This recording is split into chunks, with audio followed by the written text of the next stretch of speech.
Welcome, everyone, to DEI After 5, the show that focuses on topics across diversity, equity, and inclusion with some of the brightest minds in the industry. Here's your hostess, inclusive culture curator and coach, Sacha Thompson. Hey everyone, welcome to this week's episode of DEI After 5. I'm gonna start off a little bit different today. So I'm gonna tell a story.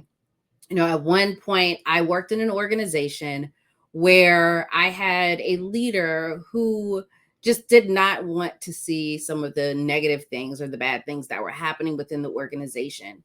And in doing so, we realized that in her kind of taking this positive spin on everything, the issues that were really impacting those that were the most marginalized were continuously swept under the rug. And so, from that experience, I really started doing a bit of digging and some research, and hence why I got into psychological safety and working in organizations that focus on being able to speak up without fear of retribution or harm. But then also, what is toxic positivity, and what are all of these things of, why people always want to have those rose-colored glasses on. And so we're going to unpack that today because it truly does impact how we show up at work. And my guest is Dr. Calago Hipps, who is an educator for an organization, but his specialty really is talking about some of these issues that we face in the workplace and in the classroom. And so, Dr. Hipps, welcome to the show. Hey, thank you for having me, Sacha. It is a blessing to have this opportunity to sit with you. I think that was a Fox Soul clip. You was on Fox Soul, so I'm blessed to be in the room with you. Thank you. So for folks who may not know who you are, tell us a bit about yourself and how you got into this area of the culture of niceness and toxic positivity and all of that. So my name is Calago Hipps, and I am originally from the state of Florida, born and raised, and I've been teaching here in Texas for about 8 years, first in the classroom as an ELA teacher for secondary, and then I moved into instructional coaching toward the beginning of the pandemic. So right when Texas had decided, forget the science, we're going back into classrooms, that was my last month, actually. When school had started, I was like, I need to go do something else. Right. And it was a mix of the pandemic. The school culture I was in was very conservative. And during that uprising, right, we talk a lot about some folks were having an awakening of what was Black people was going through. And we're able to have conversations about how to make spaces more welcoming for Black folks. I was at a campus that was doing the opposite. They were moving in the opposite direction of, we don't believe these things. And I was just at a point in my career, like, if I stay here, I'm not going to have this job long. I'm going to say something to somebody and they're going to ask me not to come back. So I like to keep my dignity. So I just picked my ball up and went home. And that landed me back here in City Teaching Alliance, which, funny enough, was how I got my teaching credentials and my master's degree, was through this program. So everything kind of came back full circle. And I'm a newly minted doctor, so I'm still a baby. So I still ask folks to call me Dr. Hipps, because it's still new, and I like to hear it every now and then. My passion is Black educators, specifically Black male educators, and trying to make sure that when we are making these pushes for diversity, equity, and inclusion, and diversifying the teacher workforce, that we understand the weight of what we're asking, right? As right now, we're asking Black teachers, Black men to come back to the scene of the crime and be productive in a system that hasn't figured out how to support them, right? We pathologized them in their youth, and now in their adulthood, we continue to pathologize and not reconstruct these spaces in the ways they need to be. So that's the skinny on me a little bit. New dad as well. Not so new anymore. My daughter turned 18 months Sunday, so 18. I thought you were about to say 18 years. I was like, boy, look, hey, 18 months. You can't tell her she ain't 18. I love it. I love it. So, you touched on this getting back into the classroom, into systems that are not set up for our success anyway, right? And so I started off the segment, telling this story. And part of that story was I was in marketing at the time. And this was this was pre George Floyd, pre that summer of 2020. And I'm talking about, the experiences of Black women in corporate America. I did not specifically say my organization, corporate America. And I was told that number one, my job was to make things look pretty. And number two, I was the reason why Black people were not coming to work at this organization, right? So I'm like, that's Oprah Winfrey kind of power. Let me figure out how to tap into that. But it's that, we only have to talk about the good things. We have to dismiss the negative things. And, I look at things as if you don't face it, you can't fix it. And so as an educator, as someone that's in the classroom, as someone that works in these organizations that are true systems, right? School systems, how do you start to dismantle some of that toxic positivity, right? That niceness? Well, I think it starts with having the conversation. I think a lot of times, right, when we talk about, specifically, we talk about coaching, right? My job is to develop you, right? My job is to get you better, right? That's what development means. I'm getting you better and whatever that looks like in your particular stage of development. But that's my job. So if I'm going to get you better, I have to be able to call the thing a thing. Yeah. And if I'm ever in a position where I can't call that thing a thing, or I'm uncomfortable calling this thing a thing, then I am hindering your development, right? And I think that sometimes with the way that our society is starting to move, we think that we always got to be nice, and you don't. Always have to keep your humanness at the center of whatever conversations we having, but that doesn't mean you always get the Beyonce answer. And I think that that's a hard thing for some folks, right? Because they're like, well, what if I say this and it's not received well? And it's like, well, you said it. At some point, we got to get to the point where this is the thing we need to work on. Here's the space. I have enough respect for you to give you the space to feel however you need to feel, but we got to do this thing, right? Yeah. And especially where we work, right? We work with, I'm not going to call my students minority students because there's nothing minor about them. But my students were typically marginalized and on the edges of our society because of how we have it constructed. So I am very selfish. I want students that look like me from the schools that I am from. I am a free lunch baby myself, Title I kid through and through. They deserve the same education that their counterparts in the suburbs are getting. So that means as their educator, if I'm telling you this ain't it ain't a you thing. It's because I know those children deserve a better education sometimes than our teachers have the capacity, right, have the bandwidth to give, right? That's why I'm really interested in the structures that we have, right, that can support this growth and development. Because at the end of the day, just having Black teachers is not enough. Our students need Black teachers who are experts in their field, are treated as such, and get the recognition when they deserve it, and get the support when they need it. And that's, again, as we talk about the teacher force is diversifying, that's not the direction that we're heading. We're just talking about we're going to get all these Black and brown bodies together, and we're going to put them in schools, and they're going to figure it out. And I'm here to tell you, it don't work like that. There's support that is needed for a first-year teacher, specifically, right, for some of the folks that we're pulling from other careers and other sectors. There is a science to this. And I'm like Erykah Badu. I'm an artist. I'm sensitive about my stuff, right? So the fact that it's not always treated as a science in an art, and we think that anybody can just pick this up and do it, right? That's gonna hurt our kids because they're not allowed to just pick it up and do it in the suburbs. You need credentials, you need training. So why are we just allowing that for our Black students?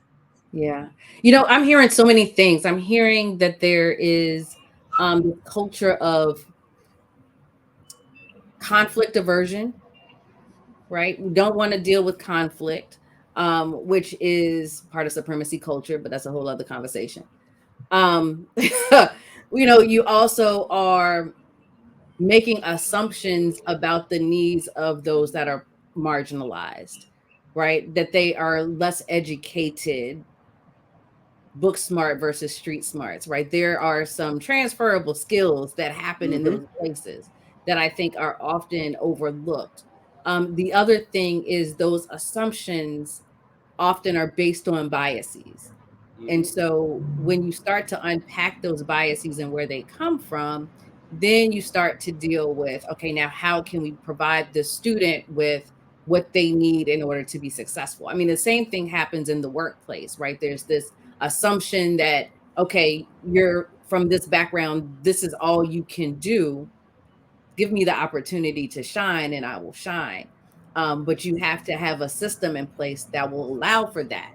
And so the other part that I'm hearing is not just having black and brown butts in seats, right? Checking the box to say that they're there, but creating an environment that allows them to grow and allowing those that are not from the margins to understand what is necessary, right? It's a two-part thing because I think we Right. often will, oh, they need additional training. Your butt needs training too, right? So how do you make sure that everyone gets what they need in order to be successful? And we just don't assume that because someone is from um, a privileged background, and I'm saying that in a general term because they could be privileged in any way, that they have what they need in order to be successful. Because you can have someone with the best academic background, gone to the best teacher schools, but if you put them in an environment that they're not accustomed to, they are not going to be successful. Right. And to that point, right? Anti-Blackness is international currency.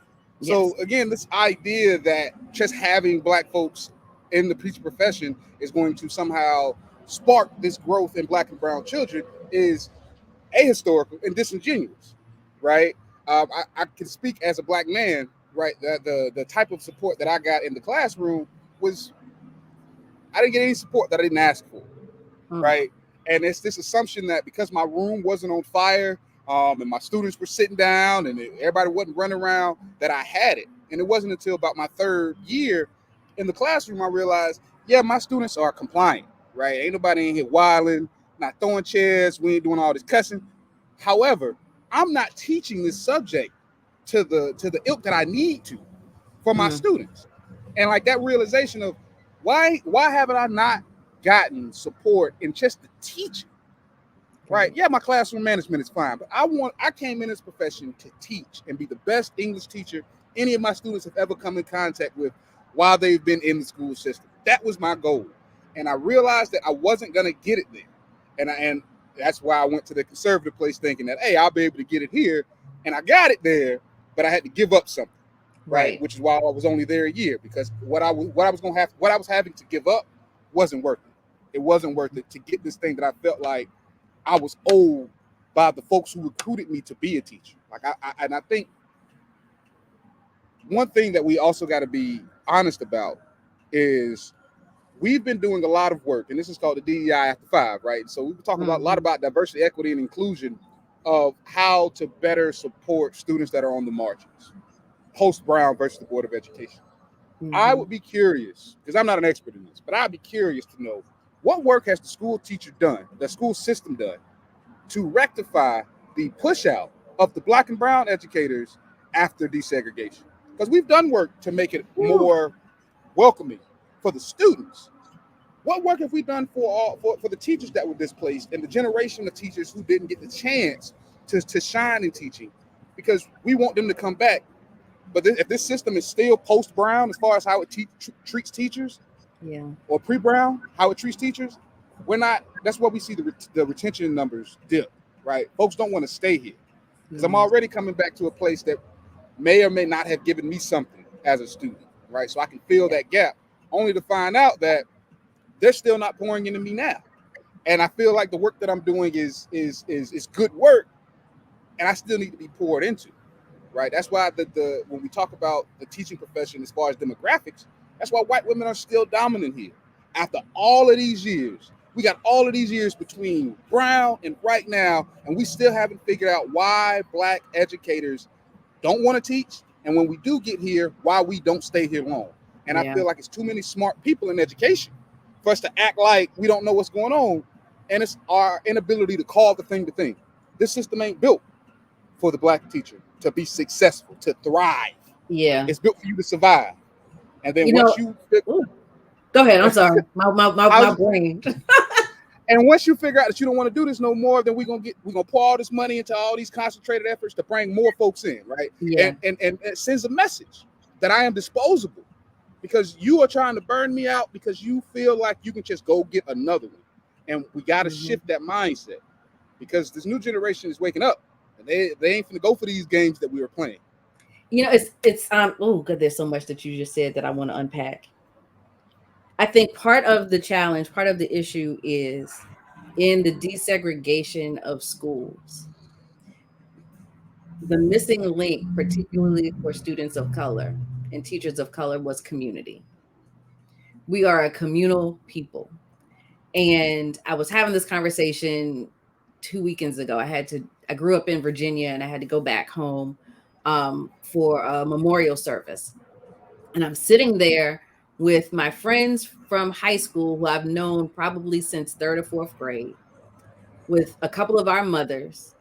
And then I'm looking around and the person who passed away, World War II veteran, Tuskegee Airman, like this man was a hero here on earth. And I'm sitting there like, his wife was my guidance counselor, was a guidance counselor at my high school. Over here is the vice principal from my high school. Like I am picking out the educators that helped, that were part of our village, that were part of who raised us. And we were laughing and kind of joking because we would go to school and like Miss Johnson was the math teacher for, I don't know, 9th, 10th grade, but then her husband was the doctor. So if you messed up at school, when you went to get your doctor's appointment, he was asking you why you messed up on your test. So it was like that sense of community that we had. And my partner is from Louisiana, grew up in a very similar environment where the Black educators, the Black teachers, they went to Southern, they went to Grambling, they came back home to teach and and to make sure that the community was educated. He's still connected to so many of those people. And so when I think about what we missed in that desegregation, it's that continued sense of community and looking out for us, right? Regardless of whose child you were, right? There wasn't this mindset of, oh, I'm only going to take care of mine, which you kind of get here and now. The other thing that I think is so critical that you just mentioned was the expectation of this new generation coming in to the workplace. And we'll talk, we're speaking specifically about the classroom, but I'm seeing the same thing across other industries as well, too, where if the environment, the work environment is not conducive to my learning and growing and investing in me, then this is not where I need to be. And so people are opting out. And what is happening in education is our students are not getting the education that first of all, the curriculum is such that you're not supposed to learn anything anyway, right? So we'll Wait, you mean the high quality instructional materials aren't high quality instructional materials? Wow, gosh. Not at all.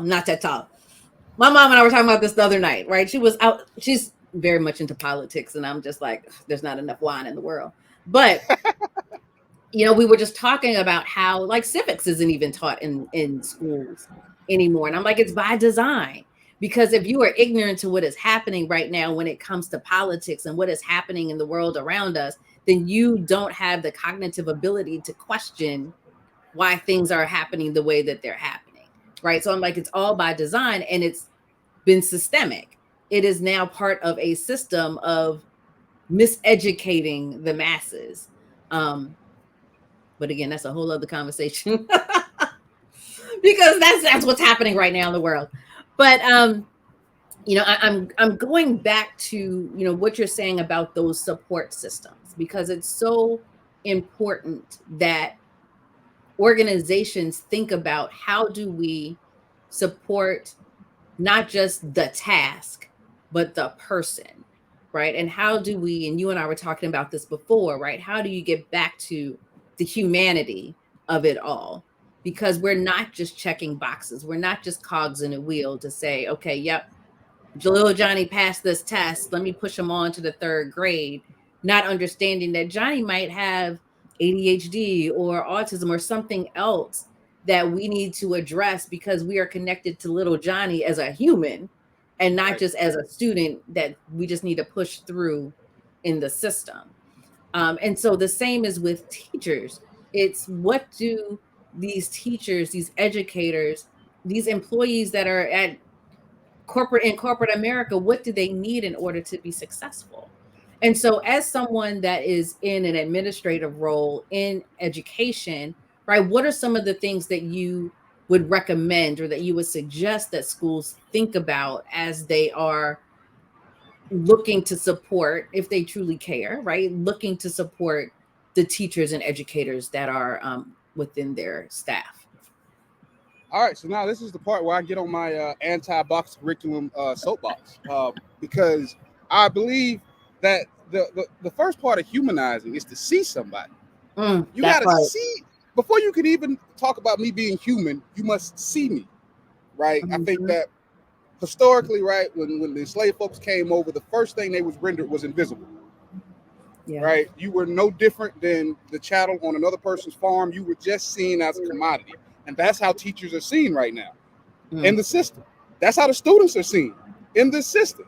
That's why box curriculum can take over, because you are completely negating the fact that each classroom in each state, in each city, in each town has different children in that room.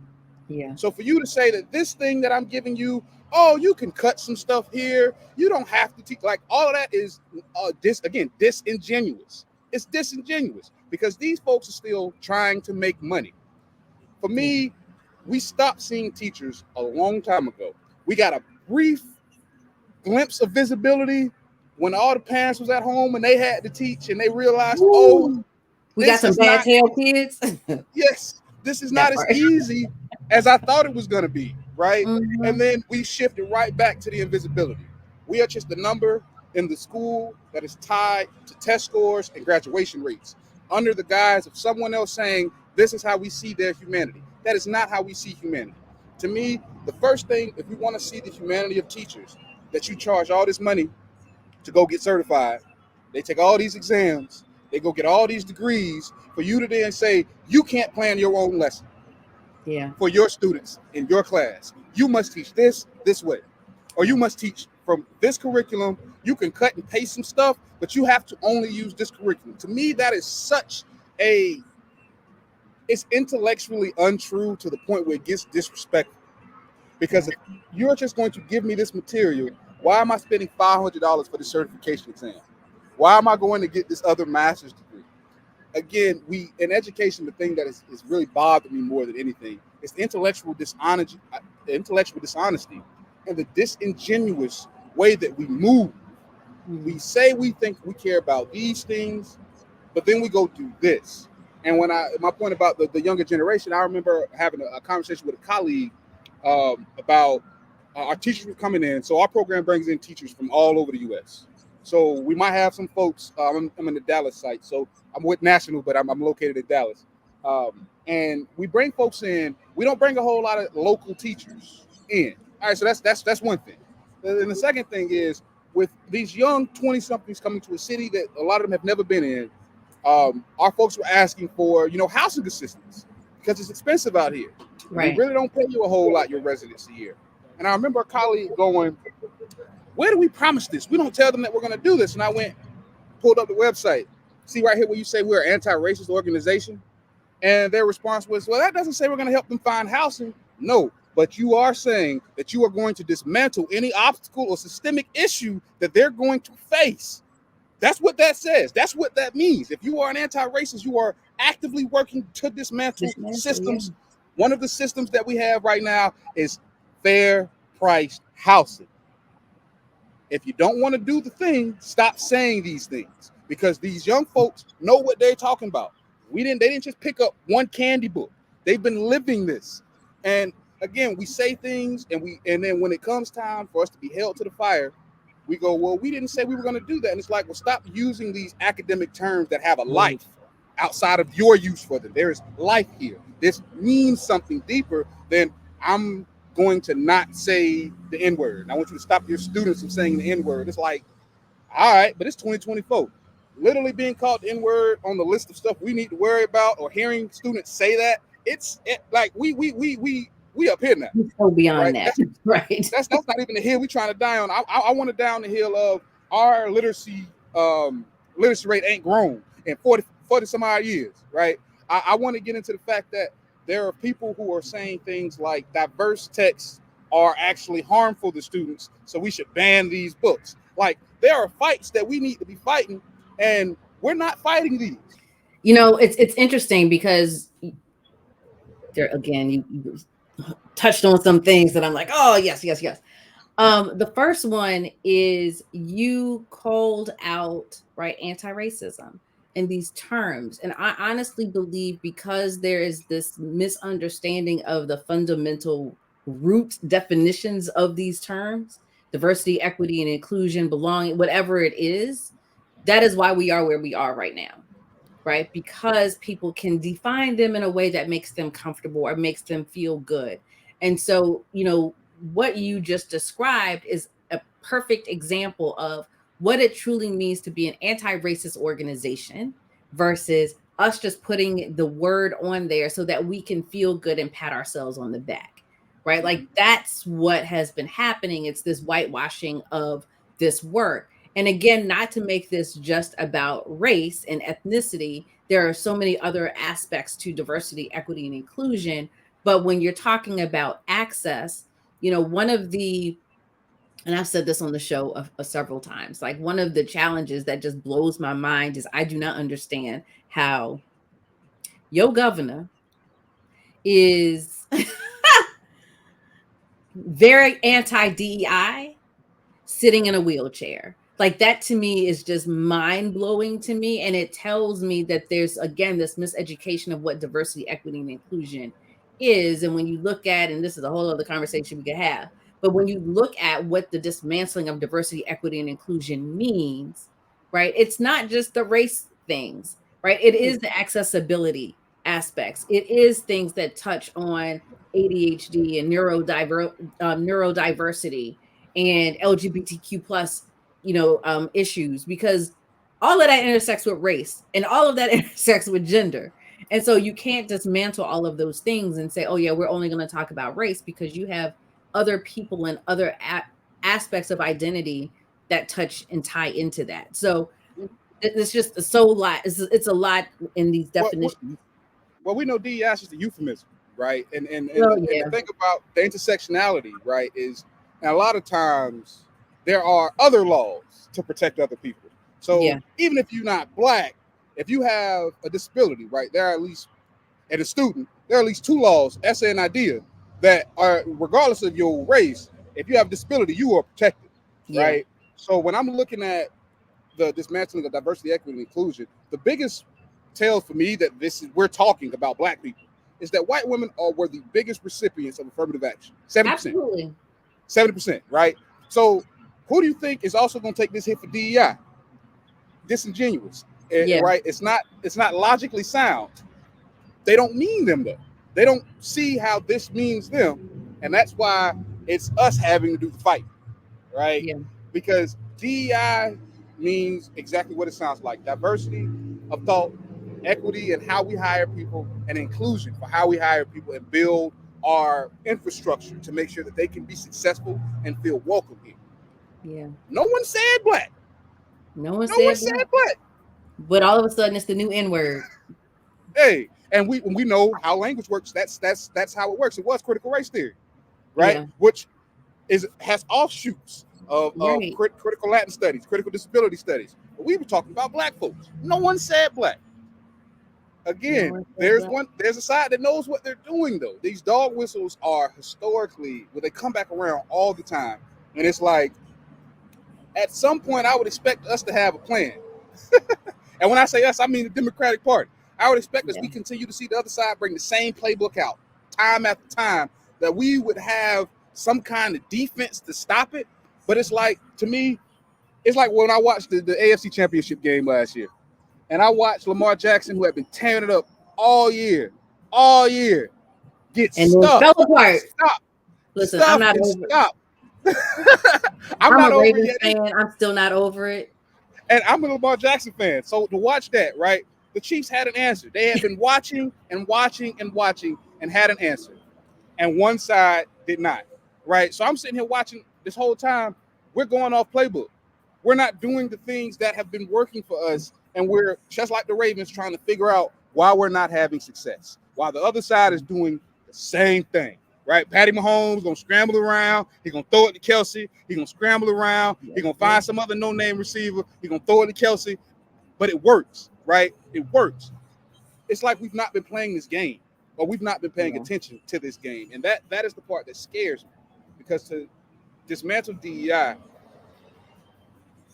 it's like we're going back to the 80s, but we're going to have all white, all male organizations. And that's what they want. Like, how do we get here? That's what they want.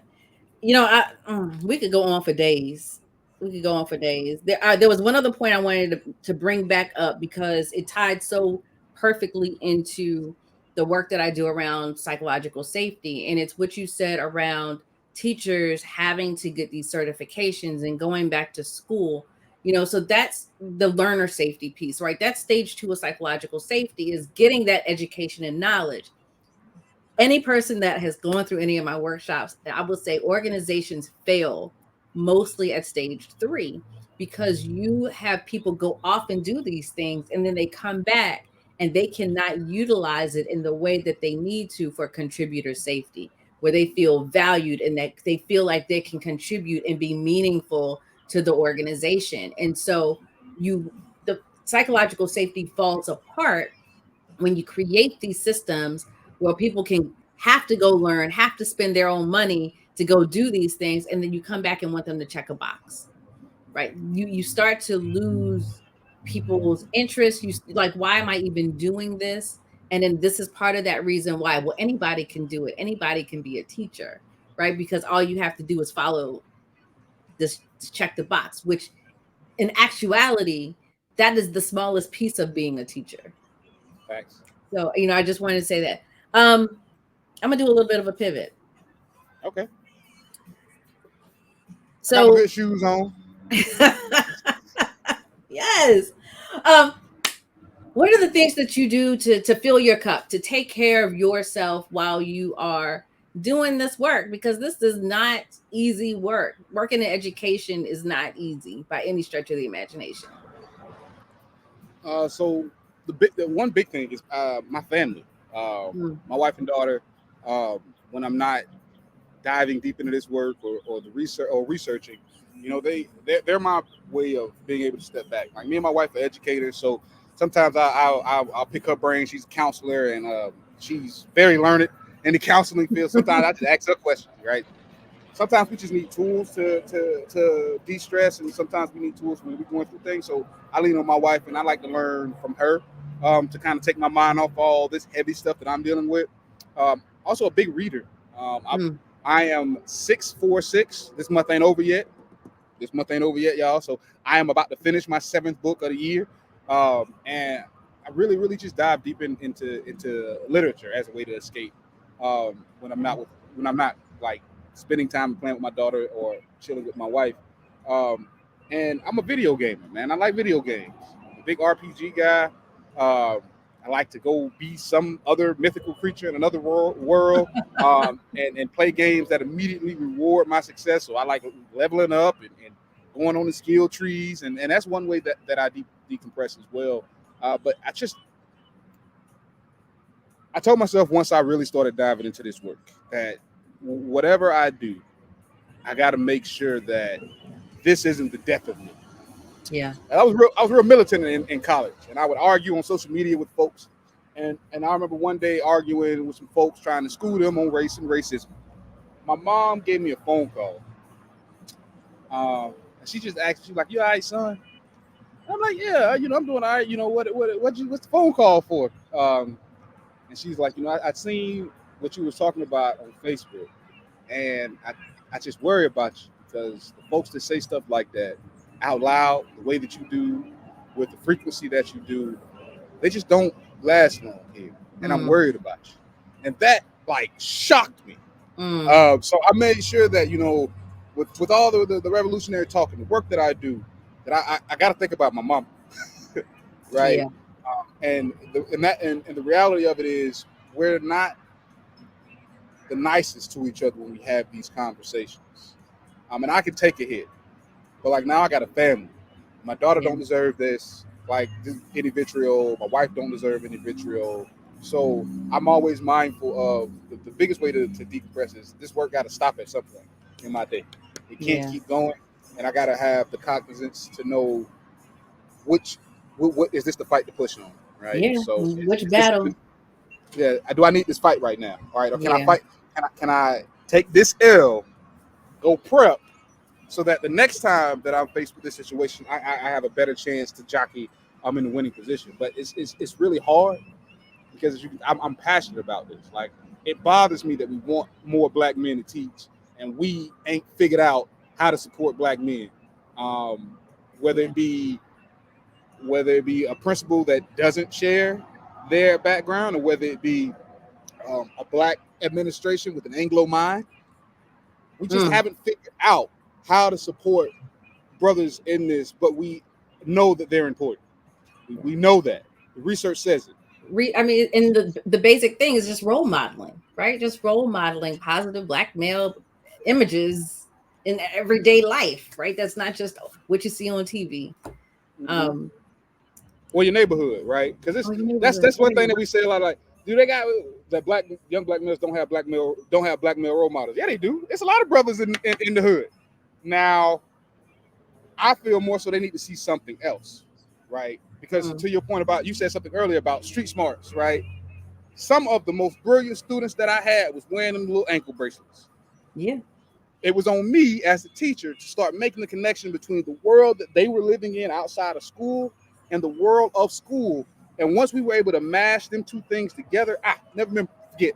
Sorry, I'm going on a rant, y'all. I'm known for a rant, but I was teaching the Odyssey to my freshmen.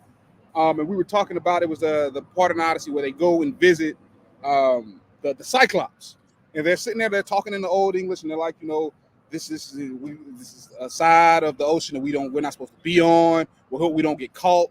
And we start talking about when they be in the neighborhoods, being on the wrong street, and the ops catch you, and the feelings that they have when they're somewhere in their neighborhood, and the opposition is somewhere close by.